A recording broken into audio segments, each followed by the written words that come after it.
Le dernier quart d'heure de Smart Bourse chaque lundi, c'est le quart d'heure américain, notre rendez-vous hebdomadaire avec notre correspondant américain Pierre-Yves Dugas, qui revenait notamment pour nous cette semaine sur les derniers chiffres d'emploi publiés aux États-Unis. C'était vendredi pour le mois de janvier, des chiffres spectaculaires avec plus de 350 000 créations d'emplois.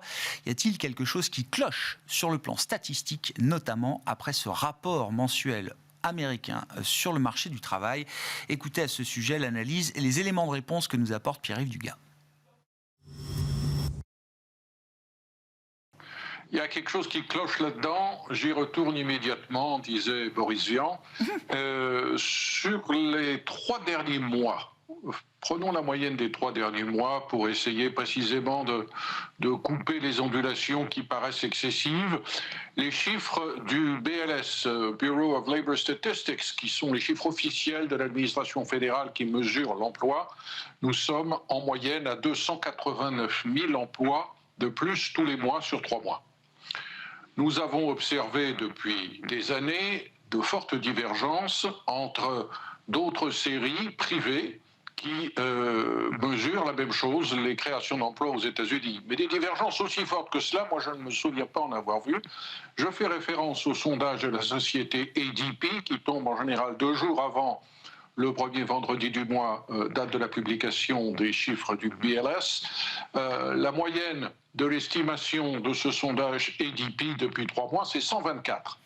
Donc on a 124 selon ADP, 289 selon le département du travail. C'est une grosse différence. C'est une grosse différence qui est inquiétante à 2 niveaux. D'abord parce qu'elle remet en question la lecture du trend. Nous avons tous écouté Jérôme Powell dans sa conférence de presse mercredi, qui a cité le chiffre qui était celui qui était exact à ce moment-là, de la moyenne des 3 derniers mois, chiffre qui est invalide aujourd'hui, et qui disait depuis 3 mois, on observe un ralentissement progressif des créations d'emplois. En fait, non, maintenant on observe une augmentation. On n'a pas créé depuis 3 mois autant d'emplois aux États-Unis que depuis le premier trimestre 2023. Donc, question, point d'interrogation sur le trend. Et puis, point d'interrogation sur les statistiques internes au Bureau of Labor Statistics, au département du travail. Parce que, pour faire simple, les gros chiffres de l'emploi et du chômage qui sont publiés le premier vendredi du mois sont issus de 2 sondages différents. Un premier sondage est réalisé auprès des entreprises et ce sondage-là mesure le volume de l'embauche, les nombres d'emplois qui sont créés. Un autre sondage qui est lui aussi mené durant à peu près la partie centrale du mois s'adresse cette fois-ci aux ménages et mesure tout ce qui est relatif à l'emploi, à l'entrée sur le marché du travail, à la sortie du marché du travail. Or, on s'aperçoit que depuis 6 mois, le rythme d'amélioration du marché du travail aux États-Unis, tel qu'il est mesuré par une méthode, celle du sondage auprès des entreprises, est de 2 tiers plus rapide que la mesure de l'amélioration du travail, selon le sondage réalisé auprès des ménages. Alors, il y a quelque chose qui cloche là-dedans, c'est intéressant, et ça peut être potentiellement dangereux, parce qu'il est possible que le marché obligataire pense une chose, la Fed en pense une autre. Je me reporte du coup à l'opinion de quelqu'un qui est un expert en la matière. Je parle de Jeffrey Gundlach, qui gère un fonds obligataire en Floride et qui regarde d'autres sources de mesure de l'emploi. Il rappelle que les États américains mesurent le chômage. 50 États américains, auxquels on ajoute un 51e, entre guillemets, qui est la capitale américaine, le District of Columbia. Or, depuis 6 mois, 85% de ces 51 États américains font état d'une hausse du chômage. Donc là aussi, on peut se poser une question sur cette étrange divergence entre diverses méthodes de mesure. Comment peut-on réconcilier les choses ? Le premier réflexe est de dire attention, nous avons plus de création d'emplois parce que nous avons un retour dans la population active de gens qui en étaient sortis, notamment au moment de la pandémie. Manque de peau, ça ne paraît pas évident parce que si l'on regarde le taux de participation à la population active tel qu'il a évolué depuis 1 an, il est pratiquement stable. On est à 62,4 aujourd'hui, 62,5 aujourd'hui contre 62,4 il y a 1 an.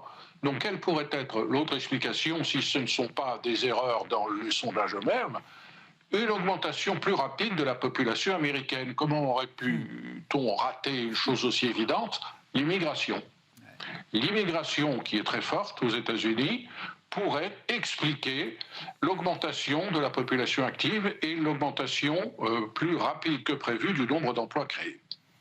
Bon, effectivement, hein, beaucoup d'interrogations, mais encore une fois, je le dis, c'est pas juste aux États-Unis, c'est pas juste sur les données d'emploi. On a des questions sur la fiabilité statistique un peu partout dans le monde, sur les chiffres du marché du travail, sur les chiffres de salaire aussi en Europe. Il y a beaucoup d'incertitudes statistiques aujourd'hui, nous alertent en tout cas les économistes. Et à ce titre, je rappelle, on a eu des révisions effectivement sur la méthodologie et le benchmark pour la mesure statistique du marché du travail américain. On aura des révisions statistiques sur le rapport de l'inflation, hein, le CPI, l'indice des prix à la consommation, je crois, cette semaine, le 9 février, l'appareil statistique américain publiera des révisions attachées au mode de calcul de l'inflation également aux États-Unis, Pierre-Yves. Oui, alors ces révisions-là sont différentes des révisions mensuelles qui interviennent tous les mois, comme leur nom l'indique, puisque lors de la publication vendredi dernier des chiffres de l'emploi de l'estimation du mois de janvier, on a révisé a posteriori les chiffres de décembre et les chiffres de novembre. On avait raté 126 000 emplois nouveaux. C'est pas rien, 126 000. 126 000, c'est l'équivalent d'un mois mesuré par ADP.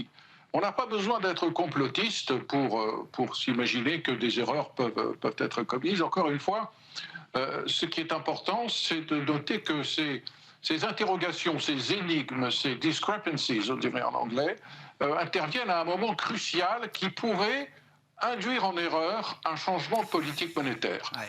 Et c'est une raison de plus pour faire très attention à la lecture de ces chiffres. Et ça participe sans doute de ce besoin de plus grande confiance qu'appelle de ses voeux aujourd'hui Jérôme Powell avant de prendre la décision de baisser les taux directeurs pour la première fois. Vous évoquiez le sujet de l'immigration, Pierre-Yves, ça va être un des gros sujets politiques de cette semaine à Washington, puisque le leader démocrate du Sénat, Chuck Schumer, aimerait bien un vote cette semaine sur un projet de loi bipartite qui se réfère à la question de la sécurité aux frontières et qui englobe également la question d'un package d'aide à l'Ukraine et à Israël également, si je ne dis pas de bêtises, Pierre-Yves. Vous avez tout à fait raison, Grégoire. Vous suivez très bien l'actualité washingtonienne depuis Paris. Je suis aidé, Pierre-Yves, chaque lundi à 13h45 avec le quart d'heure américain. Chuck Schumer, leader républicain leader démocrate, du Sénat, espère que ce compromis bipartite pourra faire l'objet d'un vote mercredi. Malheureusement, même si ce compromis bipartite qui est négocié depuis des mois venait à être adopté, il n'a aucune chance d'être adopté à la Chambre des représentants. Autrement dit, ça serait lettre morte. Et là, je voudrais faire un pas en arrière parce que je pense que cette question de l'immigration et de la réforme de l'immigration est un exemple typique des raisons pour lesquelles le système politique américain de séparation des pouvoirs et de division du Congrès en deux, entre deux chambres qui doivent absolument s'entendre sur le même texte à chaque fois, aucune chambre, c'est pas comme en France où l'Assemblée nationale peut avoir le dernier mot sur le Sénat. Là, il faut que toutes les lois soient adoptées par les deux chambres dans les mêmes termes. Au Sénat, on peut parfois obtenir un compromis bipartite. À la Chambre, c'est extrêmement difficile. Et le nouveau speaker de la Chambre, qui est un républicain, M. Mike Johnson, a dit le compromis que le Sénat risque d'adopter sera jeté à la poubelle dès le début. Pourquoi? Alors, les républicains, et en particulier les trumpistes, qui ont vraiment la main sur le parti républicain en ce moment, préfèrent un désaccord, préfèrent qu'aucune loi soit votée parce qu'ils vont disposer ainsi d'un sujet pour faire campagne sur lequel ils vont pouvoir surfer, qui est celui de l'incapacité de l'administration Biden à prendre le contrôle de la frontière. Au lieu de résoudre le problème, ils préfèrent que le problème ne soit pas résolu, ça leur donne un sujet de campagne.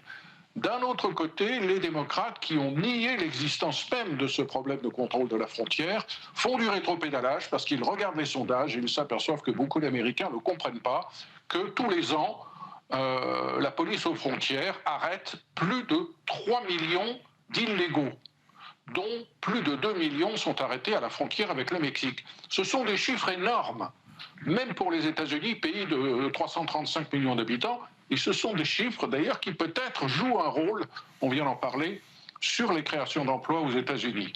Dans le compromis bipartite en discussion au Sénat et qui est sur le point d'être adopté, il y a l'idée, tenez-vous bien, que si l'on attrape plus de 5000 migrants illégaux en moyenne par semaine, la frontière pourra être fermée. Et Joe Biden aujourd'hui dit « je fermerai la frontière ».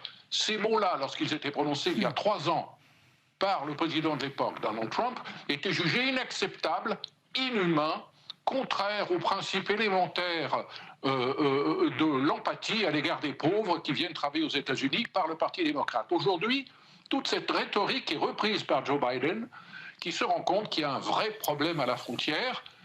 Si les termes de cet accord bipartite sont respectés, cette barrière des 5000 migrants en moyenne par jour, par semaine attrapés, aurait fait l'an dernier que la frontière la frontière américano-mexicaine aurait été fermée tous les jours.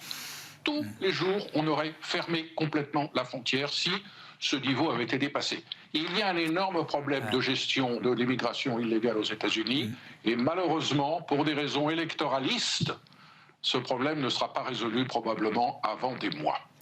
Merci beaucoup Pierre-Yves pour votre éclairage hebdomadaire sur l'actualité économique et politique américaine. Ce quart d'heure américain, chaque lundi sur Smart Bourse, est à retrouver évidemment en replay sur bismart.fr.